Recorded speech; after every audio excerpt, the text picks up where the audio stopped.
This will be on limits of sequences, and so we'll begin doing some of these problems. Suppose I take the limit of this, divide on the top and on the bottom by n, and that just gives you the limit of 1 over 3 plus 4 over n, and that's a third. This is similar. Divide the top and the bottom by n to the fourth, and then you get the limit as n goes to infinity of all of this. And now you see this material just converges to 0, and you get 3. And here you would divide the top and the bottom by 5 to the n, and then you wind up with an expression like this. And now if you take a limit as n goes to infinity, this will just be 7/2. Now remember, this is in the chapter, but I just thought I'd review it. If the absolute value of r is less than 1, then r, absolute value of r to the n, converges to 0. Now the reason for that is you can write absolute value 1 over absolute value of r as 1 plus alpha. So where alpha is bigger than 0, because 1 over absolute value of r would be bigger than 1. So this to the n would be 1 plus alpha to the n, which is bigger than that. And so it follows that absolute value of r to the n is less than 1 over n alpha for some positive alpha. So therefore, since as n goes to infinity, this one converges to 0. It follows this one does also. All right, this one's a little harder. Multiply and divide by this expression, and you get this. Now divide the top and the bottom by n, or multiply the top and the bottom by 1 over n. And then that gives you the limit as n goes to infinity of this, and that's clearly 3, because this denominator, this bottom part, converges to 2. See? Now, this is really the way we normally do limits. We don't typically have to use epsilon n arguments where we choose n large enough and show that the difference between the expression and the limit is less than epsilon. We usually use theorems that are in the chapter to compute them, and that's what I'm doing here.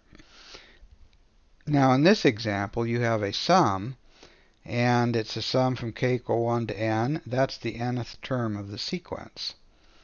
Now using the formula for the sum of a geometric series, this expression here is equal to this, you see. And what happens here is you have 1/10 to the n, and that converges to 0 by what we just discussed. And so this whole quotient converges to 1/10 and in the top, and 1/9 in the bottom. I mean, let's see, 9/10 in the bottom and 1/10 in the top. So you get 1/9 for the limit. Now this one's a little harder. I want to show that this limit exists. Now I will have to do this by showing that all of these are bounded above by some number, and it will be a number less than 3. And then I will show that this sequence here is an increasing sequence. All right, so what I will do is I will look at the case where n is replaced with n plus 1 and subtract the 1 with n from it. Well, that's equal to this here. Now, if you look at the first term of these two sums, it's 1. So the first term is equal, they're both 1. So suppose that k is bigger than or equal to 1. Now the kth term in the left sum is right here. Now that's, remember the n plus 1 things, taking k at a time. How do you do it? You take n plus 1 times n, and you keep going until you've gotten k factors, and then you divide that by k factorial, and then there's the n plus 1 to the k here. Okay, so if I factor out the k factorial here, this is the product of all of this. Okay? From j equal 1 up to k of this thing. And that just comes from the notation. Now, if I do the same process for the kth term of this sum, it gives me something that looks like this.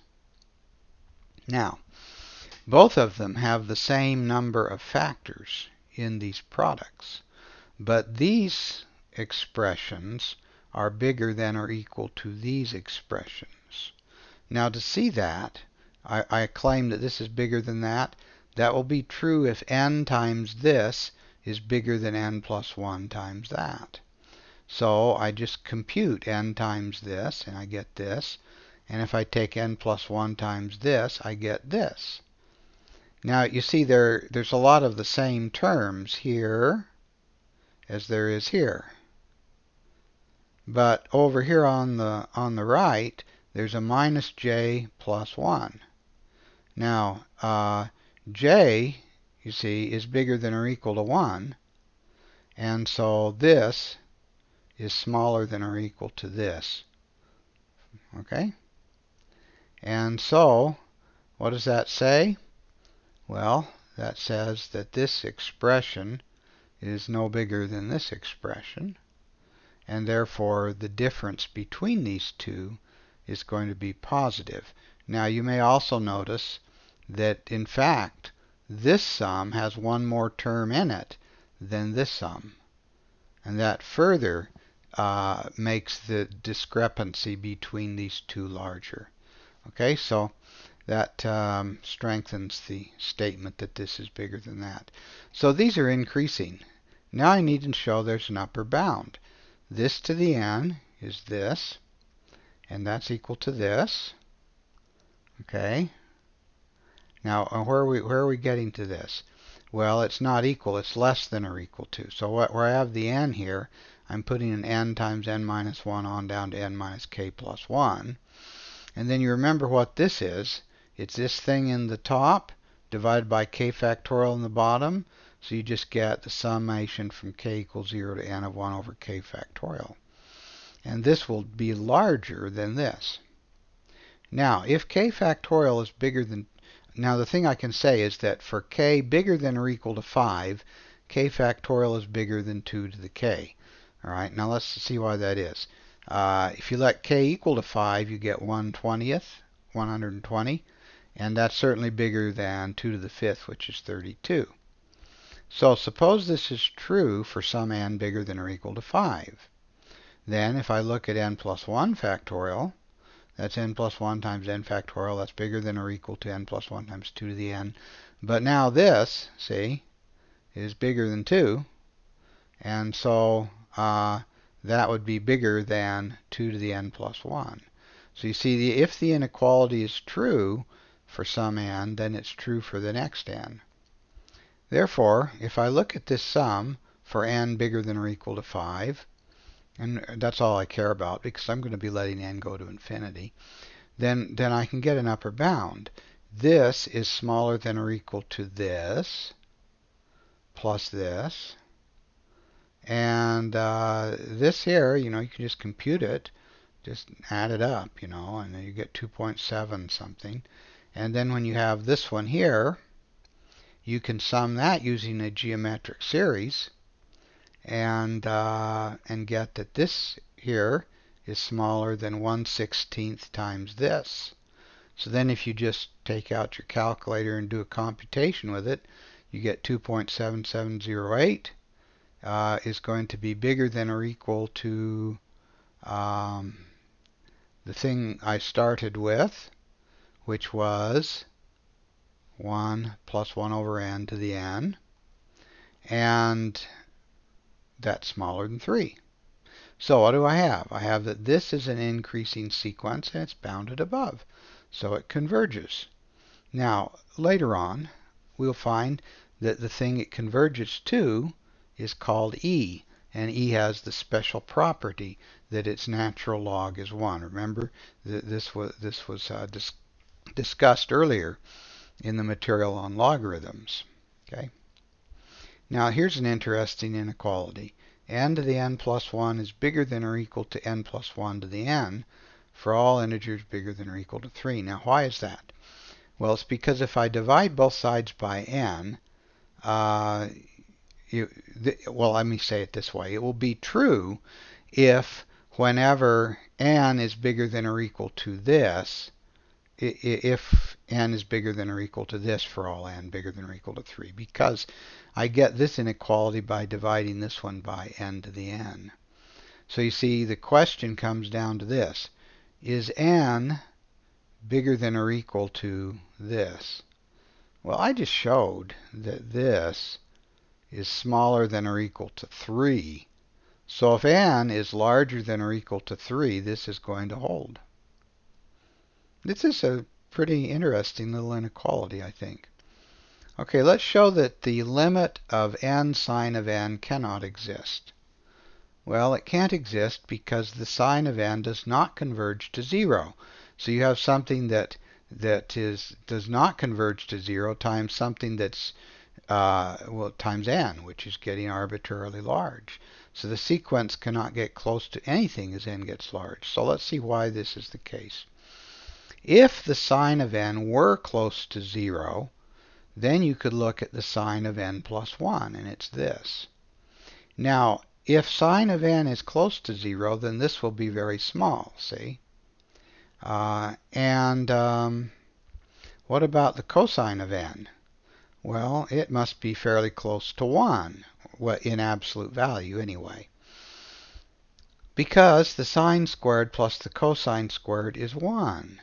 So if the sine of n is close to 0, cosine of n cannot be close to 0. So you see, this expression here cannot be close to 0. This one is close to 0. So this one cannot be close to 0. Okay? About how big is this? Well, this will be close to 1, and so the sine of n plus 1 would be pretty close to the sine of 1, at least in absolute value, and that's equal to 0.84147. Okay. The axiom of completeness states that a set which is bounded above has a least upper bound, and bounded below it has a greatest lower bound. If you have a monotone decreasing sequence which is bounded below, then it must converge to its infimum. Now, this was essentially shown in the book, except in the chapter it was shown that when you had the set bounded above, the increasing sequence bounded above, that it would the sequence would converge to that. So we're just going to complete that little observation. So let epsilon be given.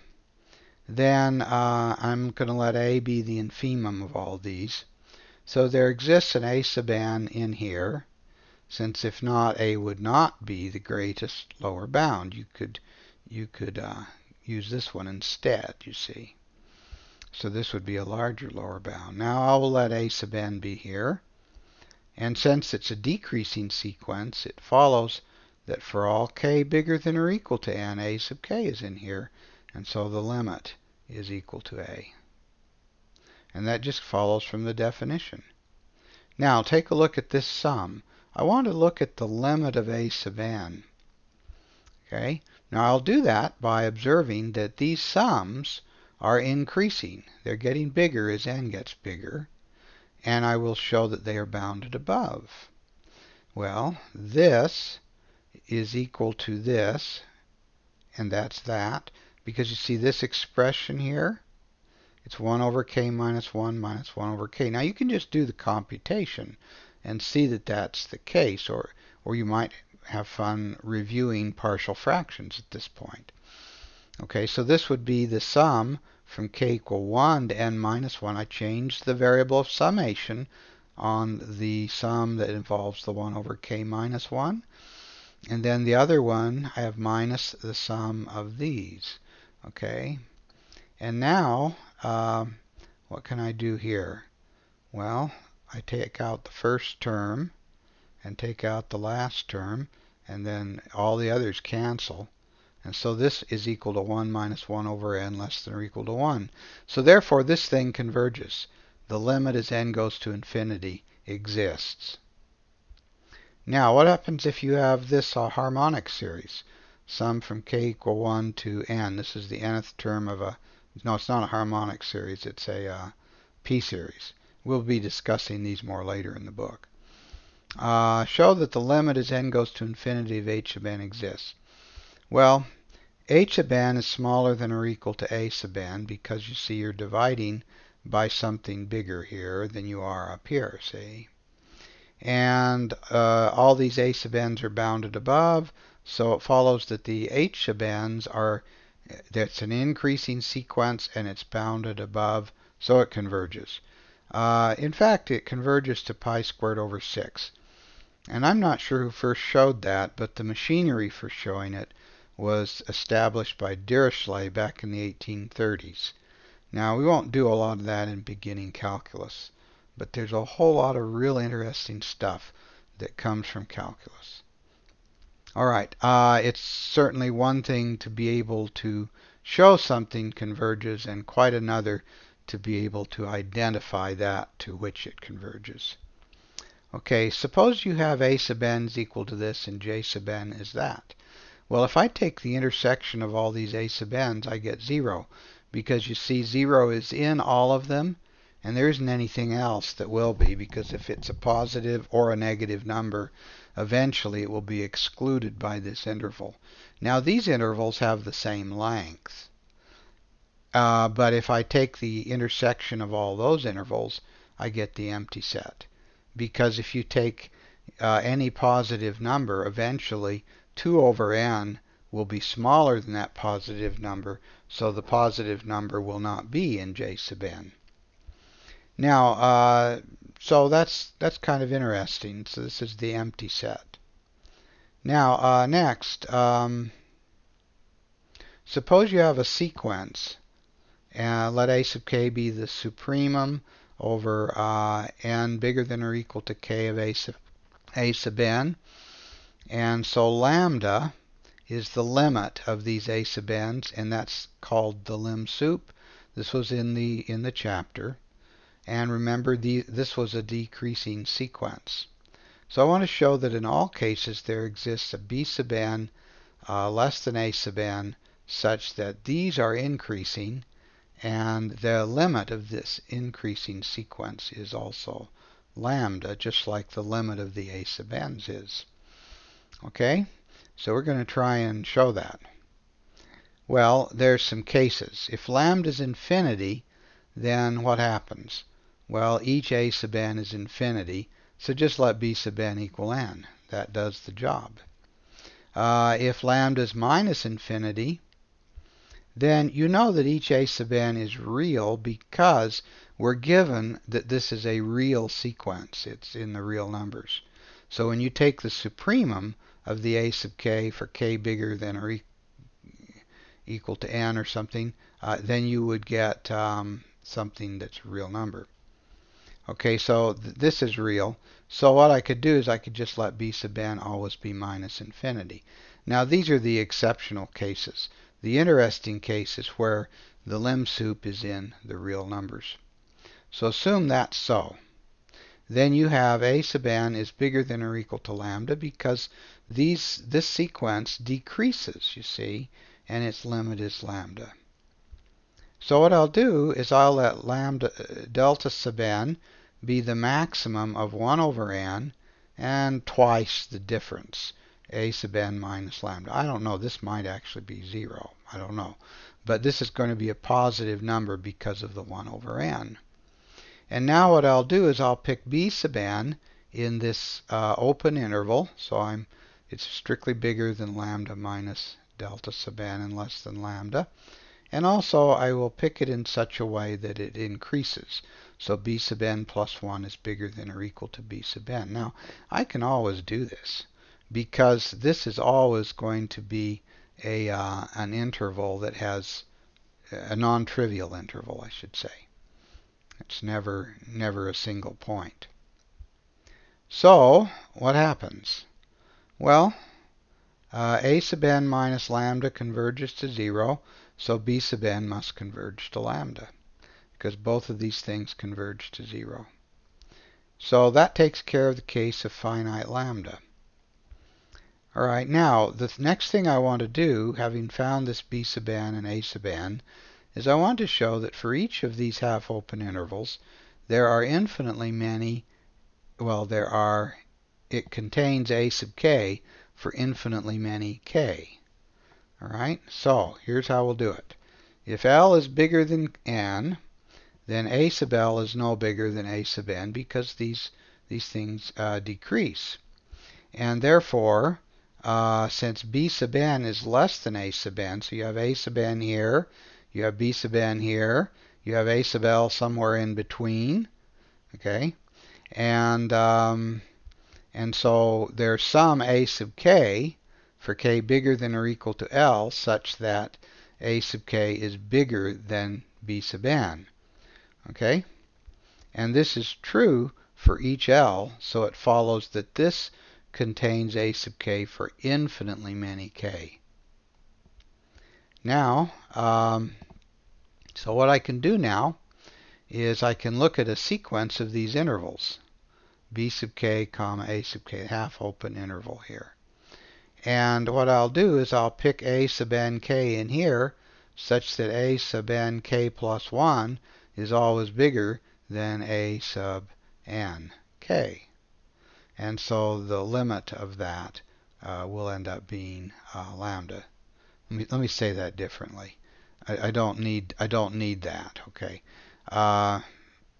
This is an increasing. I can get an increasing sequence such that a sub n k is in here. Okay. And that's what this just showed. All right, because it contains a sub n k, a sub k for infinitely many k. So I can just pick a increasing sequence of this form such that a sub n k is in this interval. And so this limit is going to be lambda. Now, if gamma is an arbitrary thing between minus infinity and infinity, and there is a subsequence that converges to it, then I claim it can't be any bigger than lambda. Now, why is that? Well, it's because in the definition, this limit here is going to equal to the lim sup, and in the definition of the lim sup, the a sub n's that correspond to the subsequence are no bigger than the a sub n's that correspond, capital A sub n's that correspond to the original sequence. And so this gamma can't be any bigger than lambda. Now what does this show? This shows that another way to think about the lim sup is as the largest extended real number such that it is the limit of some subsequence of the original sequence. And I think that's a very useful characterization. All right, you can do exactly the same thing for the lim inf. The lim inf will be the smallest extended real number that can be obtained as the limit of some subsequence of the original sequence. And you can do that. You can really get it as a special case of this if you want. And that's what I did here. The lim inf of a sub n is equal to minus the lim sup of minus a sub n. Remember we discussed how the sups and the infs behave with regard to negative a set. Okay, now this is the additive inverse of the largest limit of a subsequence of this, so it is the smallest limit of a subsequence of this. Or if you want, you could just grind through the same argument. All right. Now, here's another interesting example. I sub n, we're going to be the half-open interval from n up to infinity. The intersection of all these is empty. Why? Because if you take any real number, eventually n is bigger than that real number, and so the intersection of all these will be 0. And that's where we'll stop for now.